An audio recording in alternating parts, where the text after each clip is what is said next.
abundance and distribution of microplastics in the river networks of Taipei Basin, Higher London. Okay, so to begin, in archaeology, the human civilization is broken up into 3 ages. These ages are the Stone Age, Bronze Age, and Iron Age. Now, these ages are determined based on the material that had the most fundamental impact on human civilization at that time. So you fast forward it to present time, the material that has the most fundamental impact on our lives will most likely be plastic. We use plastic from the moment we wake up to the time we go to bed without even thinking about it. So it's ubiquitous in everything that we do. So this is the question. Are we living in an age of plastic?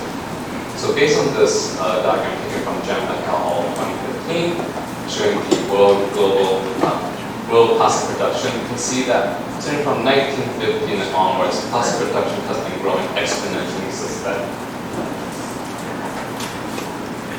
Now we look at plastics in general. Microplastics is just a small range, it's part of a small range of plastics now. It ranges from 5 millimeter in size to 1 micrometer in size. Now, microplastics has 2 groups. These are primary plastics and secondary plastics. Primary plastics are pellets and or nurdles. These are what the industry uses to create your everyday plastic bags and plastic bottles. Now, secondary plastics are fragments of these larger pieces. So, when large pieces of plastic bags or bottles, when they're exposed to the environment, they, especially like the sun or wave action or abrasion, they get fragmented into these smaller secondary plastics. I'm sure we all know about the effects of macroplastics, so large plastics, such as this net around the seal. However, the effects on microplastic is a lot different. Due to the size of microplastic, they have the ability to absorb pollutants from the environment into its structure. So these pollutants are known as persistent organic pollutants. Now, when these pollutants are known to have adverse effects on our health. So, for example, if a fish comes up and mistaking these microplastics as a food and ingests these plastics, the pollutants from the plastic can actually leach into the tissues of the organism. Now, we think about the principle of biomagnification. High-trophic organisms such as us humans, when we eat a bigger fish with a bunch of other small fishes, these pollutants actually magnifies and compound when we eat them ourselves. So we're actually poisoning ourselves without even knowing it. Now the distribution of plastic is generally within the ocean, or that's what media tells us anyways a lot of times.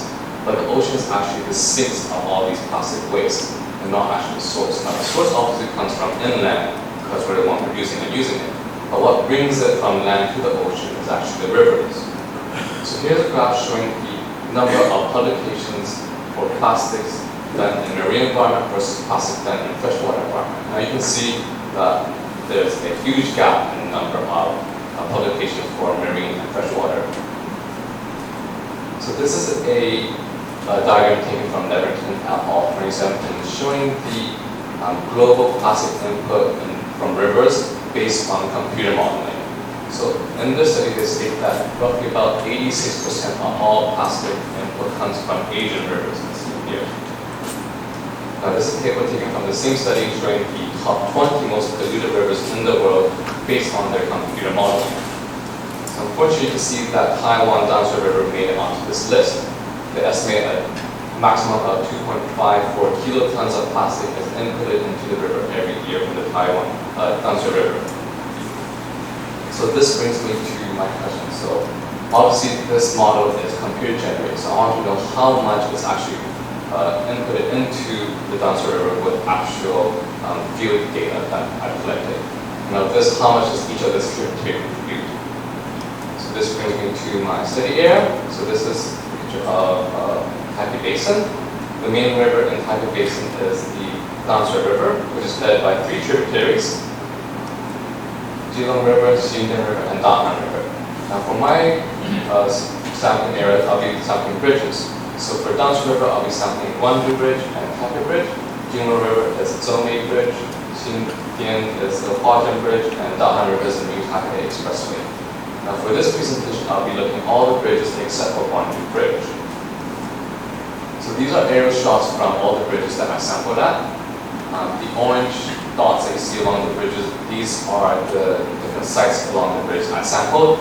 The L, M, and R represents left, middle, and right, just for orientation sakes.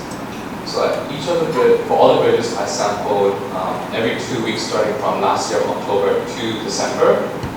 And at each of these locations, I take 3 to 5 replicates, with each replicate sampling the river for 5 minutes. And all my sample occurred during the low tide, so that's when the water is flowing from the basin out into the ocean. So what I use to sample the river is a mantonet, as seen here. My mantonet is equipped with a 300 micrometer mesh net to collect my sample, and I also have a flow meter in this cavity of the mantonet to gauge how much water is flowing through our net. So here's just a picture of our little mantonet in action in the Geelong River. So after collecting, this is what my sample looks like, and after printing, these are what they are inside these vials. So when picking my sample, I categorize my plastics into color as well as the different types of particle types. So fragments, pellets, films, foam, etc. So in total, I picked out over 17,000 pieces of plastics. So after picking all these plastics out, I want to know how these plastics vary, how these types of plastics vary from river to river. So that is what I did here. So what I have is the different type of plastics normalized against cubic meter of water. Now on the row columns, we have the different rivers, and on the rows, we have the different months. Now, in general, you can see that red and blue, which is films and fragments, they're the major particle types that we see in all the rivers. Now, if you just look at particle types between the river itself, you can see that there is a distinct difference characteristics of particle types with each river. So that tells us that the source of each river is different. Now, if you look at the variation within the months, for example, if you take Dance River, we can see that the proportion of the different types of plastic stays relatively the same. So there's not much change. That tells us that the source is not changing much within each river itself. Now, what's interesting is that the amount of plastic changes from month to month. So if we take fragments, for example, the red. In October, we have about 50 particles per cubic meter, and then in November and December, we have 10 to about 20, respectively. So you can see that from month to month, there is this variation that we see. So what I want to know is what is causing these variations. So what I have here is plotted, I plotted the daily precipitation from October to December, and at the bottom I have the average particles per cubic meter for each of the rivers for the days that I sampled. Now, if you look at the first time I sampled in October, which is October 9 to 10, I sampled during a heavy rain event, so we have a relatively high number of plastics. Now, the second time I'm sampling in October, it's about almost a week after a slight rain event, and you can see a decrease, in general decrease in plastic counts for the rivers. Same thing for November, sampled during the clean day where there has been a rain for about a week or so, very little plastic, and when we sample the second time in November, it's during a rain event, and we have an increase in plastic count. So from this, we can draw a conclusion that our monthly variation that we see in plastic input is caused by precipitation events. However, we also see variation within the river itself. So if you look at this, what I've plotted is the maximum and minimum number of plastic per cubic meter for each of the river for different months. Now we just focus our attention on Dance River and look at October. We can see that the maximum number of plastic per cubic meter in October was about 160 and the minimum was 10. So that's actually quite a big range in plastic variation. Now we can also look at this. On the left-hand side, I have particles per cubic meter for Dance River during October. And on the right, I have in the blue the volumetric flow rate as well as the number of particles, volumetric flow rate in blue and the particles per cubic meter in red. Now, if you look at the first diagram on the left, graph first, you can see that the left-hand side of the river, right here, we see that there's a high count of plastic, while the right-hand side is actually few. Now, the interesting thing is that if you look at the volumetric flow rate, the right-hand side is actually flowing faster. There's more water flowing per second than the left-hand side. So, logically speaking, you think that faster flowing water is going to be more plastic, slower flowing water, less plastic. But it's actually the opposite of what we found. So when we have faster flowing water, we actually see a lower count in plastic, and slower flowing water, we see a higher count in plastic. So what this tells us is that plastic is distributed evenly throughout the river. Now, the right-hand side, since there's more water flowing, that means it's diluting that plastic, so that's where we get this inverse relationship.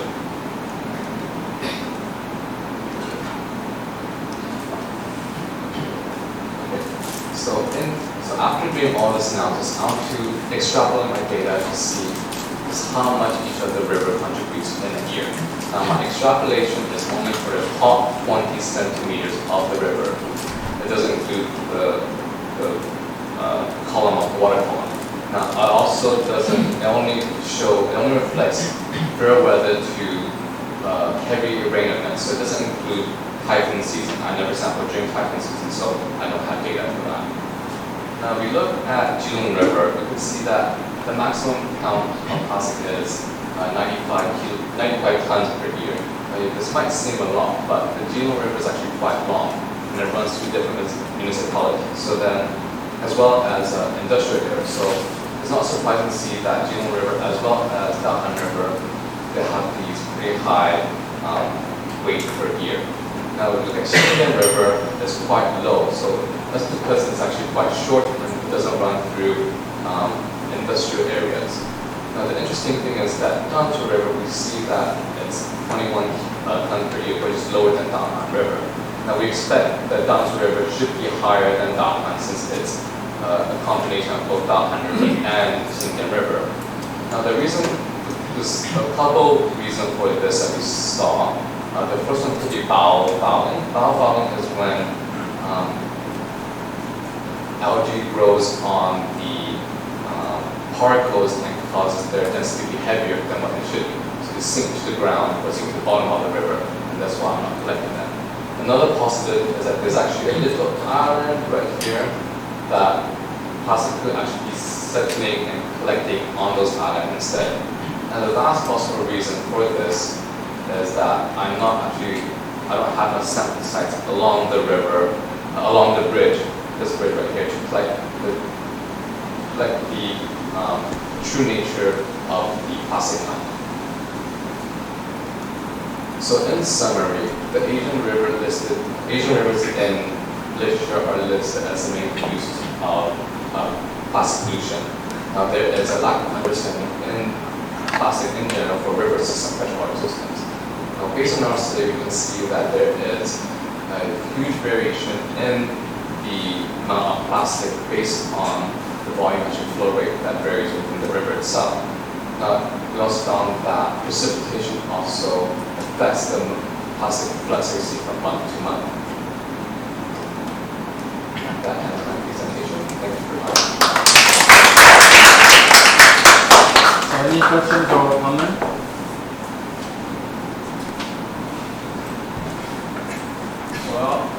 About the sampling, yes. You use this something floating and go. I'm wondering, is there a vertical difference in the? I'm sure there is going to be a vertical difference because not all plastic will float at the top. There's some plastic do have biofouling, so that's when there's algae growing them. They can settle in between anywhere from the bottom of the water column to the top, so anywhere in between. So yes, there is a possibility. Also, you said a question to ask in the beginning, which is whether the estimation of the paper is that correct or bad. Now, according to your study, are your data robust enough to I wouldn't say it's 100% robust because I'm not sampling throughout the year, nor am I getting data from typhoon season. So obviously typhoon is going to be major effects. It's can bring a lot more plastic during the packing season. So obviously I am missing that part as well. Now that model that is shown, that I showed, is actually taking data from, is using data from a paper published on the Yangtze River in China, and they're using that data to extrapolate for all the other rivers in China, in Asia in general. So there is a large error in that as well. But that's the only data published so far for Yangtze River. Few questions. So first of all, when you take the samples, do the fluxes always go in the same direction from the river to the ocean side, or it varies? I'm just wondering, could there be plastic that comes actually from the ocean into the river? There is a possibility, but since we only sample during low tide, that's when water is flowing from the basin to the ocean, we don't actually know during high tide how much plastic is going back into the river itself. Okay. Second question is where you said about the volumetric, the flux rate. And so you said that the density of the plastic is uniformly distributed. It seems that way. It seems like there are studies showing the same trend that we're seeing, where a higher flow rate get lower ton of plastic, lower flow rate get a higher ton of plastic. So they also suggest that the plastic is distributed evenly throughout the river. Yeah, but the thing that I don't understand is that I think that by taking account for the total volume of water that flows through your neck, you shouldn't be able to, if your plastic is uniformly distributed, shouldn't you say, when you divide it by the total volume of water flow through, shouldn't you say the same number of plastic if your plastic is actually uniformly distributed? That's what I initially thought. Okay, that's still what I think, but I don't understand. I mean the dilution, I think that it should have been accounted by the fact that you actually averaged over the total amount of water flow through your neck, right? Isn't that? I thought that should have been taken account. Anyway, okay. One last question. The precipitation, when the precipitation is high, you see higher plastic. Yes, we see more plastic being flushed. I'm assuming it's being flushed from the city into the river systems. I see. So that's from the underground water system? I'm not too sure how the drainage system in Taiwan works. Okay. So I would want to look into that as well. But they also could be possibly dumping. I'm not too sure. When you mean they dump when it rains? I don't know. I don't. I think it's interesting, but Yeah. I don't know how it's going to. Okay, I follow up to the previous questions. Do you try to check location of the dump yard, the spatial distribution, and compare to your plastic source or not? Why? Sorry, can you say that? Do you check the location of the dump yards along rivers to see if there are any correlation to your plastic source? No, I have not looked at any of the dump. Why don't you look at it? I will look at Okay, it. and the other thing is that when you mention low tide, what do you mean by low tide? So low tide is when water is flowing from the basin out into the ocean. Okay, so it actually means the time between from high tide to low tide, Yes. from high water to low water, right? It's slightly different to the definition of low tide. Well,